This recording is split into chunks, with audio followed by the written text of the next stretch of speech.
Hello दोस्तों, स्वागत है आपके अपने चैनल टेक्निकल बिहार में। तो दोस्तों, इस वीडियो में हम इंडियन पोस्ट पेमेंट बैंक के कुछ सर्विस चार्ज के बारे में बात करने जा रहे हैं। जी हाँ दोस्तों, आप में से लगभग अधिकतर user Indian post payment bank में उनका अकाउंट होगा, क्योंकि आपको बता दें कि इंडियन पोस्ट पेमेंट बैंक ही एक ऐसा अकाउंट है जो किसानों के लिए सबसे अच्छा अकाउंट है, क्योंकि ये डीबीटी से डायरेक्ट लिंक हो जाता है। इसी कारणवश किसानों ने इंडियन पोस्ट पेमेंट बैंक में अकाउंट एकदम धड़ल्ले से खुलवा रखा है। और इसका एक फ़ायदा ये भी है कि ये ज़ीरो बैलेंस अकाउंट होता है, तो सभी लोग इसका उपयोग करते हैं। लेकिन हाल ही में यहाँ पे इंडियन पोस्ट पेमेंट बैंक ने कुछ सर्विस चार्ज जो हैं अपने नए यहाँ पर सर्विस चार्ज लॉन्च किए हैं। और यहाँ पे जो भी इस बैंक में जिनका भी अकाउंट है उनके लिए यहाँ पे बुरी अपडेट है कि क्योंकि अगर आप यहाँ पे इंडियन पोस्ट पेमेंट बैंक में पैसा जमा करेंगे या फिर पैसा निकालेंगे भी, तो आपको यहाँ पे कुछ सर्विस चार्ज देना होगा। तो चलिए इस वीडियो में हम आपको बताते हैं कि ये सर्विस चार्ज किस प्रकार से लगेगा और कितना कितना ये सर्विस चार्ज लगने वाला है। सबसे पहले आपके सामने एक पीडीएफ दिखाई दे रहा होगा, ये इंडियन पोस्ट पेमेंट बैंक का ही सर्विस चार्ज का पीडीएफ है। इसे आप देख सकते हैं यहाँ पे, ये आप पीडीएफ देख सकते हैं। ये जो पीडीएफ है रेगुलर सेविंग अकाउंट का पीडीएफ है, जो इंडियन पोस्ट पेमेंट बैंक में जो ऑनलाइन अकाउंट खुलवाते हैं और वो अपना ई-केवाईसी करवा लेते हैं, तो उनका जो अकाउंट है डिजिटल सेविंग अकाउंट से रेगुलर सेविंग अकाउंट में ऑटोमेटिक परिवर्तन हो जाता है। तो ये उस अकाउंट का यहाँ पे सर्विस चार्ज बताया गया है। इसमें कुछ सर्विस चार्ज जो है पहले से ही जो थे वही फिक्स यहाँ पर रखा गया है। जैसे आप देख सकते हैं यहाँ पे ये सारा सर्विस चार्ज लिखा हुआ है। जैसे आप वर्चुअल डेबिट कार्ड इशू करते हैं तो यहाँ पे वर्चुअल डेबिट कार्ड का बताया गया है कि आपको 25 रुपये का यहाँ पे पेमेंट करना होता है वर्चुअल डेबिट कार्ड के लिए। और यहाँ पे अगर वर्चुअल डेबिट कार्ड आपको इसका ईयरली चार्ज भी 25 रुपये ही यहाँ पे लगता है। ये सब यहाँ पे बताया गया है। उसके बाद जो मेन इम्पोर्टेंट यहाँ पे चार्जेस जो बताया गया है, यहाँ पे आप देख सकते हैं यही चार्ज यहाँ पे परिवर्तन किया गया है। अगर आप किसी भी AEPS यानी जहाँ पे आधार इनेबल पेमेंट सिस्टम होता है, जहाँ से आप अपना इंडियन पोस्ट पेमेंट बैंक का पैसा उठाते हैं, अगर वो इंडियन पोस्ट पेमेंट बैंक वाला नेटवर्क नहीं है तो यहाँ पे आपको चार्ज लगने वाला है। यहाँ पे साफ साफ बता दिया गया है कि अगर आप किसी भी AEPS से पैसा उठाते हैं तो आपको 20 रुपये पर ट्रांजैक्शन आपको चार्ज लगने वाला है।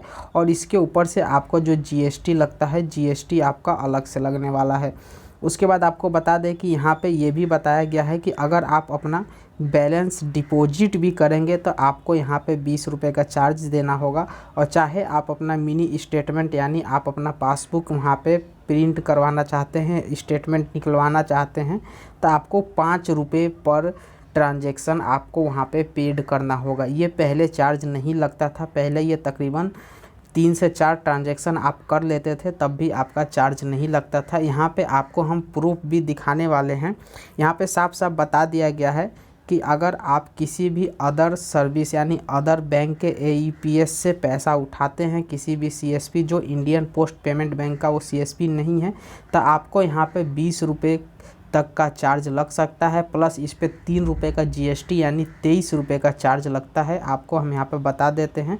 लेकिन यहाँ पे एक छूट ये भी दी गई है, यहाँ पे बताया गया है कि ये आप एक ट्रांजैक्शन मतलब महीने का एक ट्रांजैक्शन किसी भी AEPS से आप उठा सकते हैं पैसा। इसमें आपको 1 रुपये भी चार्ज नहीं लगेगा। चाहे आप एक बार पैसा उठा लीजिए, चाहे आप एक बार बैलेंस चेक कर लीजिए, और चाहे आप एक बार पैसा जमा कर दीजिए किसी अदर CSP से, तो आपको यहाँ पे चार्ज नहीं लगेगा। अगर उसी महीने में आप सेकेंड टाइम ये करते हैं तो आपको यहाँ पे चार्ज देना होगा। अगर सेकेंड टाइम इसी यहाँ पे जैसे आप देख सकते हैं यहाँ पे साफ साफ लिखा हुआ है, यहाँ पे आप देख सकते हैं यहाँ पे लिखा हुआ है कि one transaction is free over non IPPB network issue transaction per month including AEPS cash deposit, cash withdrawal या फिर मिनी स्टेटमेंट।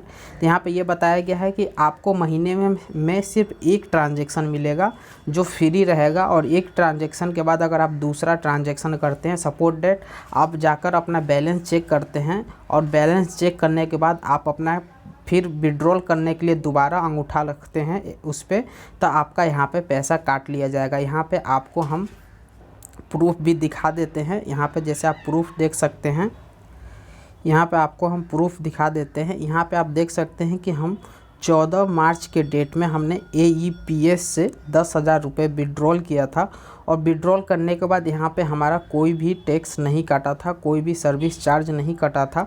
उसके बाद सेम 15 तारीख को हमने अगले दिन यहाँ पे 5 रुपये और विड्रॉल किया था AEPS से।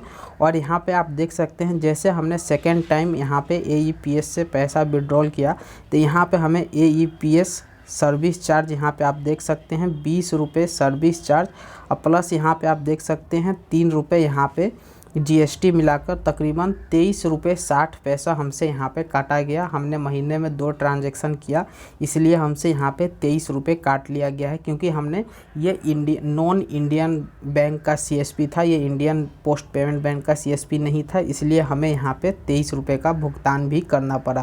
तो आपको यहाँ पे हम बता दें कि अगर आपका इंडियन पोस्ट पेमेंट बैंक में अकाउंट है, तो अगर आपको पैसा उठाना है तो आप उसी जगह से उठाइए जो इंडियन पोस्ट पेमेंट बैंक का ही CSP हो, अदर बैंक का CSP नहीं हो। अदरवाइज आपको यहाँ पे कुछ जगह पे क्या होता है कि जो CSP वाले पैसा उठाते हैं वो भी 10 रुपये 15 रुपये चार्ज ले लेते हैं, और उसके बाद आपका बैंक भी वहाँ पे 20 रुपये चार्ज काट लेगा। तो आपको यहाँ भी लॉस होगा और फिर वहाँ भी लॉस होगा आपके अकाउंट से भी। तो आप यहाँ पे कोशिश करिएगा कि आप उसी जगह से पैसा उठाइए, या फिर सबसे इजी प्रोसेस है इंडियन पोस्ट पेमेंट बैंक का। यहाँ पे जो कार्ड इशू होता है, वर्चुअल कार्ड जो इशू होता है, 25 रुपये लगता है, आप कार्ड इशू करा लीजिए, और कार्ड के द्वारा आप फ़ोनपे गूगल पे से पैसा कहीं भी ट्रांसफ़र कर सकते हैं UPI के थ्रू, उसमें कोई भी चार्ज नहीं लगने वाला है। तो सबसे बेटर ऑप्शन आपका वही रहेगा।